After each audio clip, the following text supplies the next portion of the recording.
자, 여러분들 안녕하세요. 우리 7단원 우리 선생님하고 함께 공부해 보도록 하겠습니다. 우리 7단원 주제는 인구를 주제로 우리가 공부를 하게 될 건데요. 우리는 그 첫 번째 주제로 인구 분포에 관해서 이번 시간에는 선생님과 함께 알아보도록 하겠습니다. 우리 교과서는 124쪽에서 127쪽까지 있는 내용 함께 살펴보도록 하겠습니다. 자, 이번 시간에는 우리 인구 분포라는 주제로 우리 한번 공부를 해볼 건데요. 그래서 우리 이번 시간에 배우는 우리 핵심 포인트를 세 가지로 분류를 할 수가 있습니다. 우리 첫 번째는 뭐냐면 인구 분포가 어떻게 해서 나타나는가, 인구 분포 패턴이 왜 이렇게 나타난지에 대한 인구 분포의 요인에 대해서 한번 살펴보도록 하겠습니다. 두 번째는요, 세계 인구 분포, 즉 전 세계의 사람들은 어디에 거주를 하고 있고, 어떤 곳에는 많이 거주를 하고 있고, 어떤 곳에서는 좀 또 적게 거주를 하고 있습니다. 이러한 전 세계의 인구 분포에 대해서 우리가 살펴볼 거고요. 마지막으로 우리나라를 살펴봤으니까 이제 어디를 살펴보냐면 바로 우리나라의 인구 분포에 대해서 살펴보도록 하겠습니다. 그래서 우리 이번 시간에는 크게 세 가지. 첫 번째, 인구 분포의 요인. 두 번째, 세계의 인구 분포. 세 번째, 우리나라의 인구 분포. 이렇게 한번 살펴보도록 하겠습니다. 자, 그렇다면 우리 첫 번째 내용입니다. 세계의 인구 분포의 특징과 요인에 대해서 선생님과 함께 지금부터 한번 알아보도록 하겠습니다. 자, 지도를 보시면 여러분들 학습지에도 지금 흑백으로 선생님이 지금 지도를 해놨을 거예요. 자, 지도를 보시면 일단 지도를 우리가 한번 살펴볼 건데, 지도의 제목이 바로 세계의 인구 밀도라고 되어 있습니다. 자, 그렇다면 인구 밀도란 게 무엇인지 우리 좀 개념을 조금 알아보고 가야 될 것 같은데요. 자, 잠시만요. 자, 인구 밀도란 게 도대체 무엇인지 한번 좀 살펴보도록 할게요. 이게 왜 안 넘어갈까요? 네. 인구, 잠시만 기다려주세요. 이게 잘 안 넘어가네요.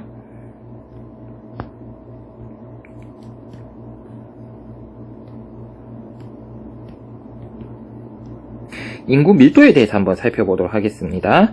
그럼 인구 밀도라는 것은 도대체 무엇이냐면요, 일정한 지역에 어떤 지역이 있는데요, 일정한 지역의 단위 면적에 대한 인구수의 비율을 나타냅니다.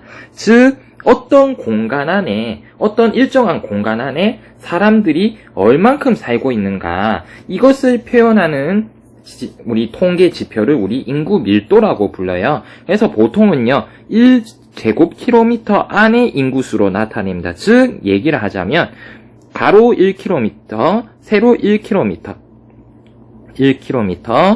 1km, 이러한 일정한 단위 1제곱킬로미터의 공간 안에 얼만큼 많은 인구가 거주하고 있는지를 표현하는 통계 지표가 바로 인구 밀도라고 생각을 하시면 되겠습니다.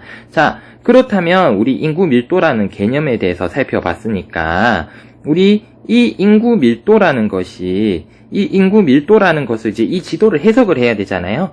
자, 이 지도를 해석하기 위해서 우리 먼저 요거를 좀, 모든 지도를 읽기 전에 이것을 우리가 좀 중요하게 살펴봐야 되는데요. 어떤 지도에, 이 지도에는 이러한 정보들이 나타나 있다라고 표시해주는 것이 있어요. 모든 지도에 이것이 들어져 있습니다. 바로 우리 이 녀석 1학년 때도 선생님하고 배웠지 싶은데요, 범례라고 부르는 녀석이 있어요. 즉 모든 지도를 읽기 전에는 바로 범례라는 녀석을 우리가 읽어야 됩니다. 자, 그럼 지금 범례를 한번 볼까요? 여러분들 프린터는 아마 지금 흑백으로 되어 있기 때문에 색이 연한 것과 진한 것으로 아마 구분이 되어질 건데요.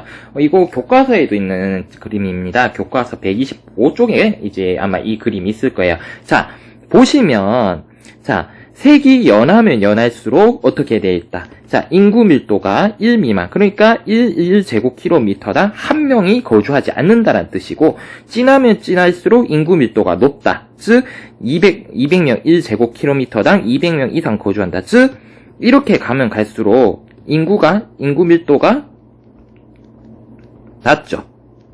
인구 밀도가 낮다는 것은 그 지역에서 거주한 인구가 적다라는 뜻이고요. 올라가면 올라갈수록 인구 밀도가 지금 어떻게 돼 있다? 그렇죠. 인구 밀도가 높죠. 인구 밀도가 높다라는 것은 그 지역에 많은 인구가 거주를 한다는 뜻입니다. 그럼 지도를 한번 해석을 해볼까요?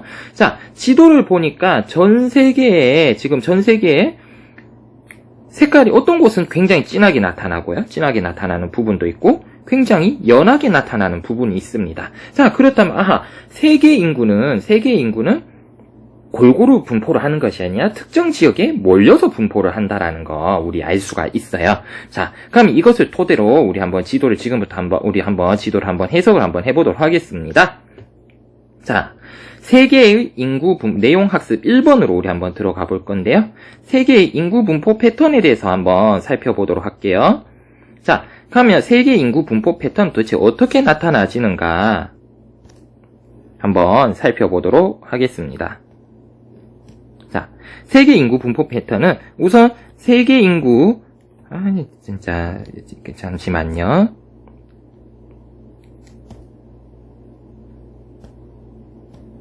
자, 세계 인구의 몇 퍼센트 이상? 전 세계 이상의 인구의 90% 이상은 북반구에 거주를 하고 있다. 자, 이게 무슨 소리냐? 앞으로 다시 지도로 한번 돌아가 볼게요. 지도를 돌아가면, 자, 다시 한번 이게 이제 선을 선생님 또 하나 그어 볼게요. 지금 여러분들 지도에 잘 보시면 요 0 보이세요? 요 0이 있습니다. 요 0을 기준으로 지금 선이 이렇게 끄여져 있다라는 걸 우리가 파악을 할 수가 있죠. 이 선이 굉장히 중요한 선이에요. 바로 위도 0도인 우리 이 선의 이름을 바로 적도라고 부르죠. 이 적도를 기준으로 지구의 북쪽을 우리 북반구라고 부르고요. 여기다 좀 써볼게요. 이 적도를 기준으로 북쪽을 북반구, 아래쪽을 무엇이라고 부르냐면 남반구라고 부르는데요. 자, 우리 북반구와 남반구를 비교해 봤을 때 색깔이 훨씬 진한 지역들이 많이 몰려있는 것이 북반구에서 나타난다는 것을 우리 알 수가 있습니다. 즉, 세계 인구의 대부분은 어디에 분포를 하고 있다? 바로 북반구에 분포를 하고 있다라는 거 우리 알 수가 있었고요. 자, 두 번째는 무엇이냐면 두 번째는 바로 아시아대, 특히 이 중에서 어느 대륙에 있냐면 아시아 대륙의 전체 인구의 60% 이상이 거주하고 있더라는 거 우리 좀 이해를 해 두셔야 됩니다. 그렇다면 자, 왜 이런 인구 분포가 포인트가 있죠? 왜 이거 하면 전 세계 인구의 대부분이 북반구에 거주를 하고 있고 특히 이 중에서도 아시아 대륙에 집중적으로 분포를 하고 있는지 우리 한번 살펴봐야 되겠습니다.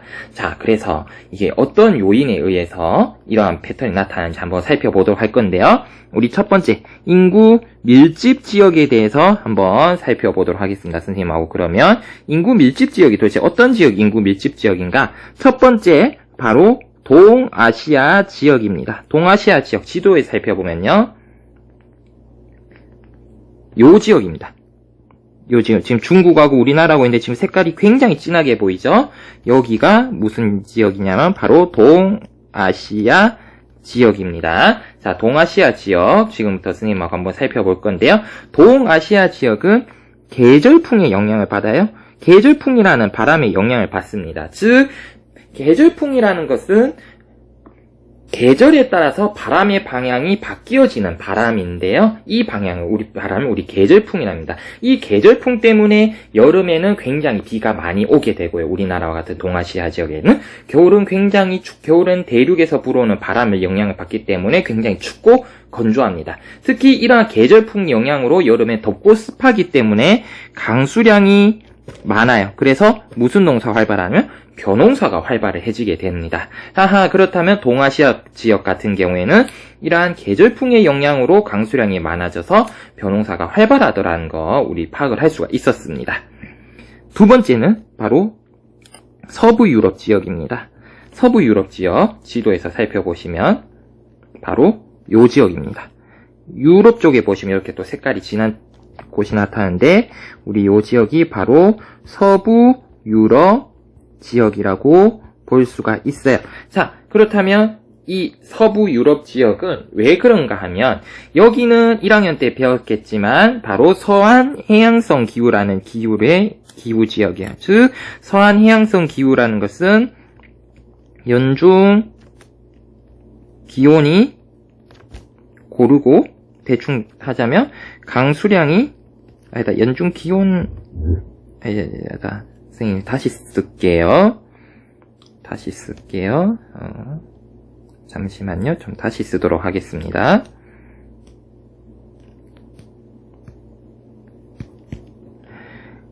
연교차가 기온의 연교차가 작고 강수량이 연중 고른 기후 지역을 우리 서한 해양성 기후라고 부르죠. 자, 그래서 우리 이러한 서한 해양성 기후의 영향으로 바로 사계절이 온난합니다. 사계절이 따뜻해서 무슨 농업이 발달하냐? 바로 호남 농업이 발달한다라는 거 우리 알아두시면 좋겠습니다. 자, 첫 번째 요인이 이렇고 두 번째는 바로 이 지역에서 무슨 혁명이냐면 지금 현대사회를 이끌어가는 바로 산업혁명이 최초로 시작이 되었다라는 거예요. 산업혁명이 최초로 시작이 됐기 때문에 공업이라든지 서비스업이 매우 발달한 지역입니다. 공업이라든지 서비스업이 매우 발달한 지역입니다. 그래서 이 지역에서는 근대적인 도시화가 비교적 일찍부터 시작이 되었습니다. 즉, 이 지역에는요, 도시화라는 것을 우리 뒤에 8단원에서 배우겠지만, 이 지역에 산업혁명이 일어나면서 이러한 산업이 발달한 거고 공장이 세워진 것이 이 도시지역에 많이 만들어지게 됐어. 그러니까 도시지역에 인구가 많이 거주를 하다 보니까 농촌에 있던 사람들이 일자리를 찾아서 도시로 오게 되고 이 도시가 급격하게 성장을 하게 되면서 사람들이 모이면서 도시 급격하게 성장하면서 이렇게 인구가 폭발적으로 늘어나게 됩니다. 우리 이래서 서부 유럽 지역이 지금 굉장히 인구 밀집 지역이 되어 있다라는 거 알아두시면 좋을 것 같고요. 자, 이와 반대로 이제 인구가 적은 지역에 대해서 한번 살펴보도록 하겠습니다. 우리 인구 희박 지역에 대해서 한번 살펴보도록 하겠는데요. 그럼 인구 희박 지역은 왜 희박한지 한번 살펴보도록 하겠습니다. 지도로 한번 살펴보도록 할게요. 자, 지도로 한번 살펴보면요. 자, 어디가 과연 인구 희박 지역인가? 보시면 색을 좀 바꿔볼게요. 자, 첫 번째 보시면 여기 아프리카에 보면 이렇게 사막이 하나 있어요. 이게 굉장히 유명한 사막입니다. 요 사막이 바로 사하라 사막입니다. 사하라 사막 일대가 지금 굉장히 하얗게 나타난다. 그렇다는 것은 이 지역이 거주한 인구가 굉장히 적다란 뜻이겠죠. 그럼 왜 이 사하라 사막 지역은 왜 이래 거주하는 인구가 적을 수밖에 없을까? 그 이유는 무엇이냐면, 그래서 사하라 사막 지역이고요. 그 이유는 바로 사막 기후인데요. 사막 기후는 그렇죠. 비가 거의 내리지 않아요. 강수량이 매우 적은 기후입니다. 강수량이 매우 적어서 농사에 어떻게 한다? 아주 불리한 지역입니다. 그러니까 비가 내리지 않아요. 비가 내리지 않으니까 사람들이 먹고 사는데 필요한 식량을 구하기가 굉장히 농사가 안 되니까 이러한 사람들이 먹고 사는데 필요한 식량을 구하기가 굉장히 힘든 곳이라는 거죠. 그래서 사하라 사막이 이러한 인간이 거주하기 굉장히 불리한 지역입니다. 두 번째는 바로 아마존강 유역인데요. 이 아마존강 유역 한번 어딘지 한번 살펴보도록 하겠습니다. 지도를 보시면 남아메리카 지역 가면 다시 하얀색으로 나타나는 요 지역이 있습니다. 여기가 바로 무슨 강 유역이냐면 아마존강 유역입니다. 그렇다면 이 지역은 왜 비가 적게 내려서 그럴까? 그건 또 아니에요. 왜 그런지 살펴보도록 할게요. 이 지역은 반대의 경우입니다. 사하라 사막과 반대의 경우인데 이 지역은 열대우림 기후예요. 열대우림 기후라는 것은 무엇이냐면 열대우림은 연중 1년 내도록 매우 고온 다습한 기후입니다. 사람들이 살기 힘든 기후예요. 자, 그리고 이와 분명 밀림이라는 것이 숲이 매우 빡빡하게 발달을 합니다. 그래서 인간 거주에 유리하다, 불리하다? 인간 거주에 불리한 환경이기 때문에 이 아마존 강에는 유역에도 매우 적은 인구가 거주를 한다라는 거. 그리고 마지막으로 세 번째는 캐나다 북부 지역 또는 시베리아 지역인데요. 이게 여기는 또 어디냐면 또 지도를 한번 살펴보도록 하겠습니다. 지도를 한번 살펴보면 이 지역들이에요. 이제 아주 고위도 지역, 요 지역들입니다. 여기가 바로 어디냐면 바로 시베리아, 그리고 여기가 캐나다 북부 지역인데요. 이 지역들의 공통적인 특징이란 바로 그렇죠. 툰드라, 1학년 때 배웠지 싶은데요.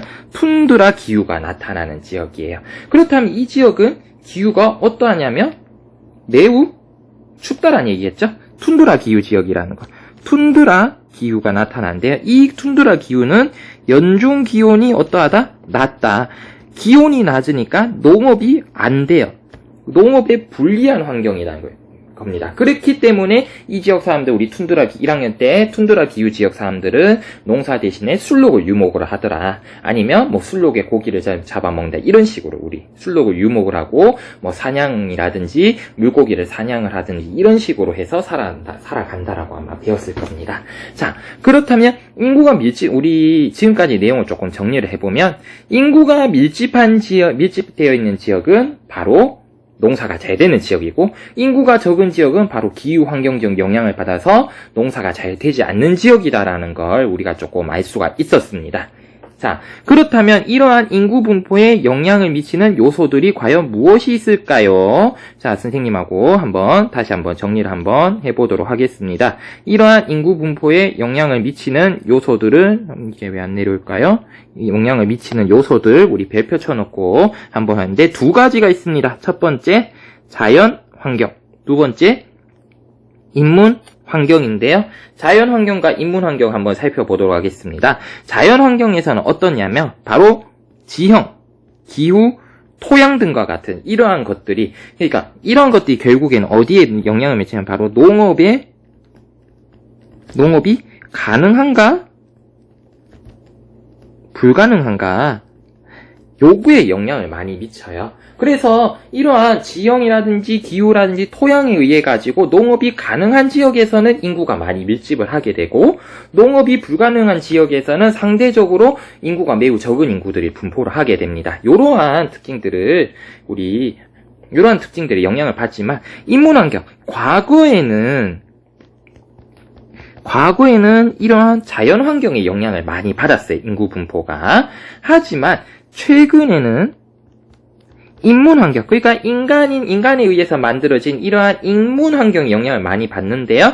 뭐 산업이라든지 문화라든지 경제 발달 이런 것들을 통해서 이제 인구가 어떤 지역은 밀집을 하게 되고 어떤 지역은 밀집하지 않게 되고 이러한 현상들이 나타납니다. 그래서 우리 좀 알아두셔야 될 거, 요거를 좀 알아두셔야 됩니다. 그렇다면 최근에 산업화 이후 시대에는 세계의 인구 분포는 자연 환경보다 무슨 환경을, 그렇죠, 인문 환경의 영향을 더 크게 받고 있더라라는 거 우리 여기까지 한번 알아보았습니다. 자, 우리 잠시 쉬었다가 레슨 2, 우리나라의 인구 분포 요인, 특징과 요인에 대해서 한번 정리를 한번 해보도록 할게요. 영상 이어집니다. 잠시 쉬었다가 영상 이어서 시청해 주시기 바랍니다.